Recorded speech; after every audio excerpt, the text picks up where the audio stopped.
வித்தியாசமான கதைக்களத்தில் sixer August 30 முதல். என் இனிய தமிழ் மக்களே, மேடையிலே அமர்ந்திருக்கும் மரியாதைக்குரியவர்களே, தொலைக்காட்சி அன்பர்களே, படம் பார்த்து அதிர்ச்சியில் அமர்ந்திருக்கும் சகோதர சகோதரிகளே, பத்திரிகை அனைவருக்கும் என்னுடைய குருநாதர் அவர்களுக்கும் மரியாதைக்குரிய என்னுடைய சிசியன் அவர்களுக்கும் டிவி மீடியா நண்பர்கள் எல்லாத்துக்கும் என்னுடைய பணிவான வணக்கம். ரெட்டை தாலி 2 தாலி கட்டி விட்ருக்காங்க எனக்கு. ஆனால் புருஷன் என்னவோ எனக்கு பத்திரிகையாளர்கள் தான். நான் ஏற்கனவே ரெட்டை தாலி கட்டியிருக்கேன், ஆனால் புருஷன் என்னவோ பத்திரிகையாளர்கள் தான். இந்த 2 தாலி கொடுத்த Asia book of records, India book of records, அவங்களுக்கு என்னுடைய பணிவான நன்றி.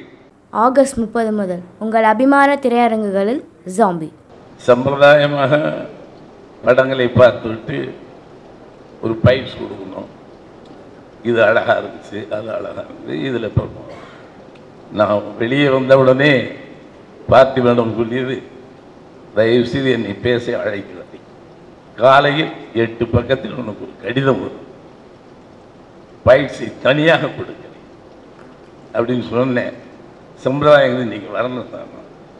சரி, இருந்தாலும் சுருக்கமாக நான் சொல்லிட்டு விரிவாக விளக்கமாக ஒன்று தனியாக.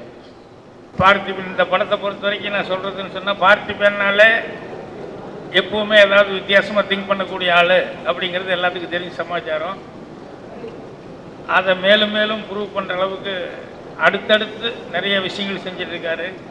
ஸோ இந்த படத்தை பொறுத்த வரைக்கும் பார்த்திபன் துணிச்சலை பாராட்டுறான், பார்த்திபன் புத்திசாலித்தனத்தை பாராட்டுறான். எதை பாராட்டுறதுன்னு எனக்கு தெரியல. இன்னைக்கு பாரதிதாசர் இந்த மேடையில் கொடுத்த அங்கீகாரம் இருக்குல்ல, அதுதான் இந்த படத்துக்கான ஒரு சரியான ஒரு தகுதி. முதல் முறையாக புதிய பாதை படம் உதவி இயக்குநராக பாக்கியராஜ் இருக்கும்போது தாமினி கனவுகள் படத்தில் ஒரு சாங் நான் ஷூட் பண்ணேன் அவங்களுக்கு. அப்போ யுவாசன் அசிஸ்டன்ட் அங்கே திட்டி அனுப்பி நான் உன்னை முன்னிட்டே வரைக்கும் அந்த பக்கம் விரட்டி விடுவேன். அதுக்கப்புறம் one fine morning game with invitation படம் அப்படியா புதிய பாதை. யார்? நான் அடைச்சென்றாலும் நடிக்கிறேன். நான் யாரை வேணாலும் நடிக்கலாம்னு சொல்கிறேன். முதல் முறையாக ஷாக் ஆகும், இவனு என்ன தைரியம் இருந்தால் நடிப்போம் அப்படின்னு. அந்த புதிய பாதை வெளியே வந்த உடனே நான் நினைத்த நினைவுகளும் சுக்குநூறாகிட்டேன். ஸோ இந்த படத்தை பொறுத்த வரைக்கும் பார்த்திபன் அந்த துணிச்சல் இது எல்லாம் தாண்டி இதை தாண்டி நடிக்கிறதுல தன்னால் எவ்வளோ பிரமாமாக நடிக்க முடியும்னு இந்த படத்தில். ஏன்னா எல்லா விதமான எமோஷனும் இதில் காமிச்சு பிரமாமாக ஆக்ட் பண்ணியிருக்காப்புல. ஸோ எனக்கு தெரிஞ்ச மற்ற இதை விட இதில் பார்த்திபன் நடிச்சதுங்கிறது ரொம்ப எனக்கு பிடிச்சிருந்தது. எனக்கு பல டைமென்ஷன் இருந்தது. எப்பவுமே சொல்லுவேன், நீ இருக்க வேண்டிய இடத்திலே இந்த திரையுலகம் உன்னை வைக்கவில்லைன்னு சொல்லுவேன். நீ இருக்க வேண்டிய உயரம் வேற, இன்னும் சரியாக திரையுலகம் உன்னை கணிப்பிடலன்னு சொல்லுவேன். பல்வேறு விதமான உருவ அமைப்பில் ஒரு களிமண் தான் இப்படி ஒரு பொம்மை, அடுத்த இடம் பார்த்தா ஒரு மாதிரி வித்தியாசமாக இருக்கும். பரவாயில்லையே, ஒரு நாள் கைதவறி கீழே விட்டான்.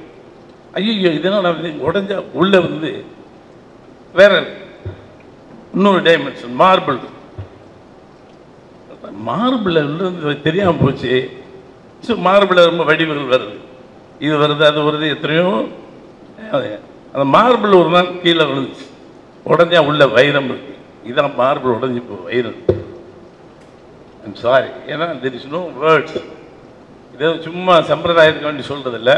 பாரதிதாசன் சொல்லும்போது எனக்கு ரொம்ப வருத்தமாக இருக்கும். நீ போக வேண்டிய இடம் வேற, நீ இருக்க வேண்டிய இடம் வேறன்னும் போது அதுக்கான முயற்சி மட்டுமே நான் பண்ணிட்டு இருக்கேன். இந்த படம் கூட அதுக்குரிய ஒரு முயற்சி மட்டும்தான். மீண்டும் மீண்டும் நான் சொல்லிட்டு இருக்கிறது எனக்கு திருப்பி திருப்பி ஞாபகம் வருது. என்னன்னா, அதாவது உணர்ச்சிகரமான விஷயங்கள் எதாக இருந்தாலும் அது அதுதான் என்னைக்கும் சக்ஸஸாக இருக்கும், அதுதான் மனசில் நிற்கும் அப்படிங்கிறது. இந்த படத்தை பொறுத்த வரைக்கும் யாரும் அவங்க இல்லை இவங்க இல்லை, இத்தனை ஆர்டிஸ்ட் இத்தனை பிரம்மாண்டம் அதெல்லாம் எதுவும் இல்லை. ஆனால் உணர்ச்சிங்கிறது ஒன்று இருந்தது. அந்த ஒரு உணர்ச்சிங்கிறதுனால அது அப்படியே நம்மளை கடைசி வரைக்கும் நிறுத்தி வச்சுட்டு இருந்தது. பாக்யராஜ் சார் சொன்ன மாதிரி இது வந்து ஒரே ஒரு உணர்ச்சிங்கிற ஒரு வார்த்தைக்குள்ள இந்த முழு ஸ்கிரிப்டும் அப்படி அடங்கி போயிடுது. அதை செய்கிறது ரொம்ப கஷ்டமாக இருந்தது. இதுவரைக்கும் தமிழ் துறையில் ரொம்ப மாற்றங்கள் வந்திருக்கு, திசை மாற்றங்கள் வந்திருக்கு. எவ்வளவோ சிறிதர் காலம் எல்லாம் பாக்யராஜோட இஸ் ஃபர்ஸ்ட் டைம் தமிழ் திரைப்படத்தில் உலகை தன் பக்கத்தில் எல்லாம் சொல்லுவாங்க, எல்லாரும் நம்முடைய படம் வந்து உலகத்தை ஒரிஜினலாக நிஜமாக உலகத்தை தமிழ்நாட்டு பக்கம் திருப்பி வைக்க போகிற படம். நான் ரொம்ப ரொம்ப ஆசைப்பட்டது பாரதிராஜா சார் வந்து இந்த படத்தை பார்த்துட்டு என்ன அவர் முதல்ல சொன்ன மாதிரி புதிய பாதை நேரத்தில் என்னை பார்த்துட்டு இவன்லாம் நடிக்க வரதா அப்படின்னு நினைச்சேன். அவர்கிட்ட இருக்க ரொம்ப யதார்த்தமான ஒரு விஷயம் என்னன்னா உண்மையாவே சொல்லுவார். அது வந்து அதாவது அவர் வந்து அதை சரியா எடை போடலை என்னன்னு சொல்றதை கூட அவர் தைரியமா சொல்லுவார். அந்த மாதிரி அவர் வாயால ஒரு வார்த்தை வந்தாலே ரொம்ப பெரிய விஷயம். அவர் இன்னைக்கு உணர்ச்சி வசப்பட்டு பேசுறாருங்கிறது வந்து நான் உணர்ச்சி வசப்படாம பேசுறது ரொம்ப கஷ்டமான ஒரு விஷயம். அன்பிலீவபிள். இன்னும் எனக்கு அந்த அதிர்ச்சியிலிருந்து நான் மீளவே இல்லை. நான் பேசக்கூடாது எழுதுறேன் என்ன, ஏன்னா இது ஒரு கத்தியை தண்ணிக்குள்ள போட்டா அப்படி உள்ள போவோம், சலனம் இல்லாமல் அது மாதிரி மனசுக்குள்ள இறங்கிடுச்சு. Unbelievable whether you did it or not. ஸ்கிரிப்டுங்கிறது எவ்வளோ தூரம் பார்த்திபன் வந்து எவ்வளோ திங்க் பண்ணி இது பண்ணியிருப்பாப்ல அப்படிங்கிற போது அந்த டோட்டல் டீமுக்கும் என்னுடைய வாழ்த்துக்கள் தெரிவிச்சுக்கிறேன். இது கான்செப்ட் வேற.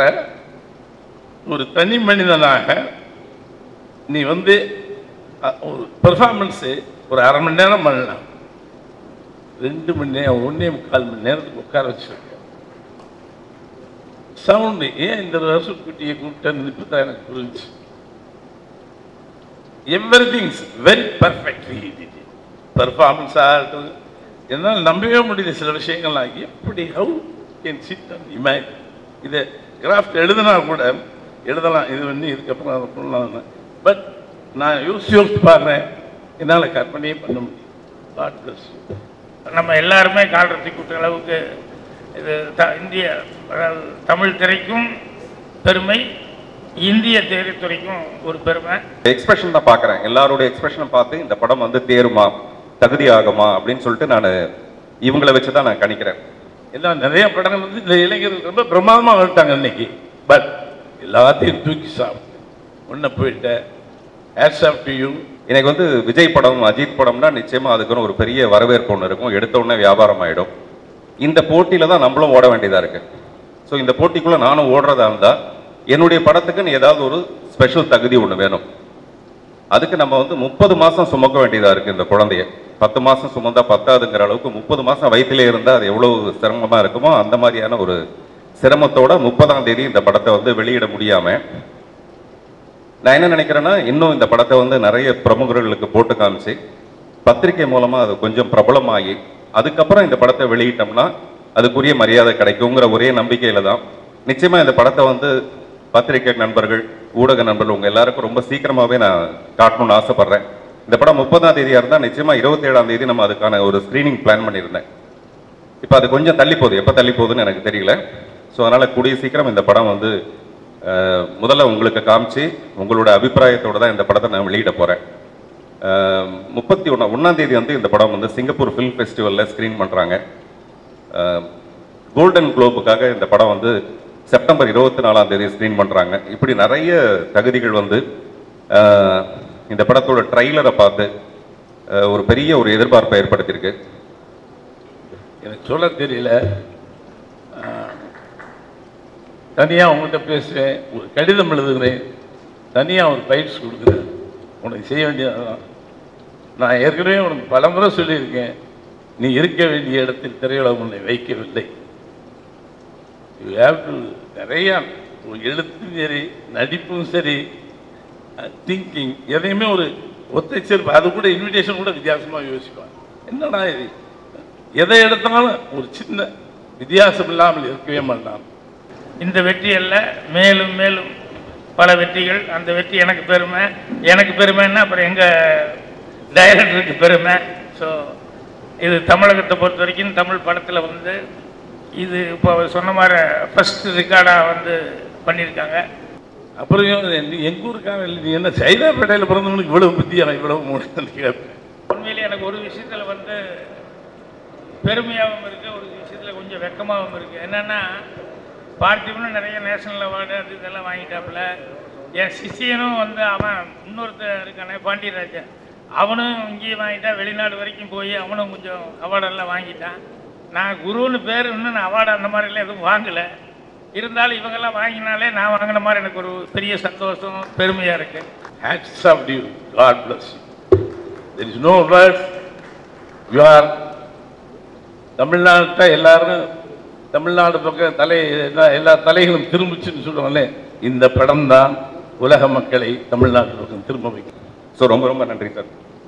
நானும் உங்களை நேரில் வந்து பார்த்து உங்களோட கொஞ்ச நேரம் பேசி இந்த படத்தை பற்றின விஷயங்கள் எல்லாத்தையும் நான் தெரிஞ்சுக்கணும்னு ஆசைப்பட்றேன்.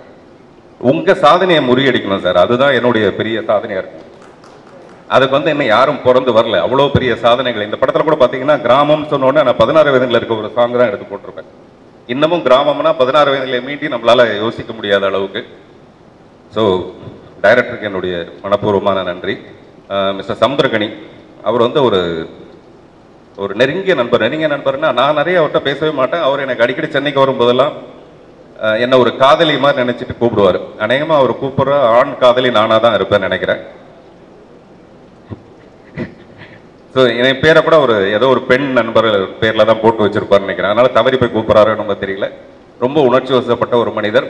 அவருடைய எக்ஸ்பிரஷனை வந்து நான் இப்போ சார் வந்து சம்பாதிப்பார், அப்புறம் இந்த மாதிரி ஒரு படம் எடுப்பார், அப்புறம் திரும்ப சம்பாதிப்பார், இந்த மாதிரி ஒரு படம் எடுப்பார். இப்படியே போயிட்டுருக்கேன், இந்த படம் எப்படி இருக்குமோ. ஏன்னா நிறைய பேசுவோம், ரொம்ப பதட்டமாக தான் உள்ளே வந்து உட்கார்ந்துருந்தேன். ஒரு 10 நிமிஷம்தான் சாரை பற்றின கவலை இருந்தது, அதுக்கப்புறம் எல்லாமே மறந்துடுச்சு. மிஸ்டர் சமுத்திரகனி அவர் வந்து ஒரு நெருங்கிய நண்பர்னா நான் நிறைய அவர்கிட்ட பேசவே மாட்டேன். அவர் எனக்கு அடிக்கடி சென்னைக்கு வரும்போதெல்லாம் என்னை ஒரு காதலி மாதிரி நினச்சிட்டு கூப்பிடுவார். அநேகமாக அவர் கூப்பிட்ற ஆண் காதலி நானாக தான் இருப்பேன்னு நினைக்கிறேன். ஸோ என் பேரை கூட ஏதோ ஒரு பெண் நண்பர் பேரில் தான் போட்டு வச்சிருப்பாருன்னு நினைக்கிறேன். அதனால் தவறி போய் கூப்பிட்றாருன்னு நமக்கு தெரியல. ரொம்ப உணர்ச்சி வசப்பட்ட ஒரு மனிதர். இவ்வளோ நாள் நீங்கள் பண்ணதில் எனக்கு தெரிந்த வரைக்கும் இதுதான் சார். இதை ஜெயிக்கிறதுக்கு தான் சார் நீங்கள் போராடணும். 30ஆம் தேதி இந்த படத்தை நான் வெளியிடறதுக்காக பிளான் பண்ணியிருந்தேன். இந்த மாதிரி படத்து மேலே விநியோகஸ்தருக்குள்ள பயங்கர அவநம்பிக்கை உண்டு. நான் எப்போவுமே ஸ்ட்ரைட்டாக கடவுளை கும்பிட்றேன். கடவுளுங்கிறது எனக்கு ரசிகர்கள் தான். நிச்சயமாக இந்த படம் ரசிகர்கள்கிட்ட போனால் இந்த படம் ஜெயிக்கும். புதிய பாதை டைமில் இதே மாதிரி சந்தேகம் வந்தது. கதை திரைக்கதை வசனம் இயக்கம் பண்ணும்போதும் இதே மாதிரியான ஒரு சந்தேகம் வந்தது.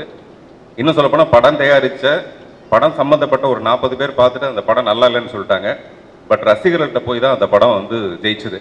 ஸோ என்னுடைய எய்ம் ரசிகர்களை இந்த படம் எந்த அளவுக்கு கவரும். ஒரு சில படங்கள் பார்ப்போம், உணர்ச்சி வசப்படுவோம், வந்துடுவோம். 1 நாள் ஆகும், 2 நாள் ஆகும், 3 நாள் ஆகும். ஆனால் இந்த படத்தின் பாதிப்பு எத்தனை நாள் இருக்க போகுதுன்னு எனக்கு தெரியல, சொல்ல தெரியல. நான் பொதுவாக மற்ற மேடைகளில் தான் நிறைய பேசி கைத்தட்டல்லாம் வாங்கணும்னு ஆசைப்படுவேன். இப்போ நான் எதிர்பார்க்குற கைத்தட்டலுங்கிறது இந்த ஒத்த செருப்பு படத்துக்காக கிடைக்க போகிற கைத்தட்டல் மட்டும்தான் என்னுடைய வாழ்க்கையை அடுத்த தளத்தை கொண்டு போய் சேர்க்குற ஒரு விஷயமா இருக்கும். விவேக் ஒரு ஸ்பெஷல் தேங்க்ஸ். இந்த கோட்டுக்கிட்டலாம் போட்டிருக்கிறதுனால தேங்க்ஸ்ன்னு சொன்னால் தான் அவருக்கு புரியும். அவர் ஆரம்பிக்கும் போது இங்கிலீஷில் தான் ஆரம்பித்தார். அவர் நான் ஏதோ ஐஸ் வைக்கிறதுக்காக சொல்ல, பத்திரிகை நண்பர்கள்னு சொல்லிட்டு எனக்கு புருஷன் மாதிரின்னு. இப்போ இந்த படத்தை கொண்டு போய் சேர்க்க வேண்டிய ஒரு முக்கியமான பங்கு நிச்சயமாக பத்திரிகையாளர்கள்ட்ட இருக்குது. அதுக்குரிய தகுதி இந்த படத்தில் இருக்குது. இந்த படத்துக்கு மிகப்பெரிய ப்ளஸ் பாயிண்டாக இருந்தது ராம்ஜி சாருடைய ஒளிப்பதிவு. அதை நான் தனியாக சொல்ல வேண்டியதே கிடையாது. நான் இதுக்காக நிறைய படத்துக்கு நான் அவரை போய் கேட்டிருக்கேன், அது பண்ண முடியல. ஈவன் ஒரு படத்துலேருந்து ஆரம்பித்து நிறைய படத்துக்கு நான் ட்ரை பண்ணி அவர் பண்ண மாட்டேன்ட்டார். என்ன காரணமோ தெரியாது. பட் இந்த படத்தோட கதையை நான் சொன்ன உடனே அவருக்கு ஒரு ஸ்பார்க் ஒன்று எஸ் நம்ம பண்ணலாம் அப்படின்னாரு.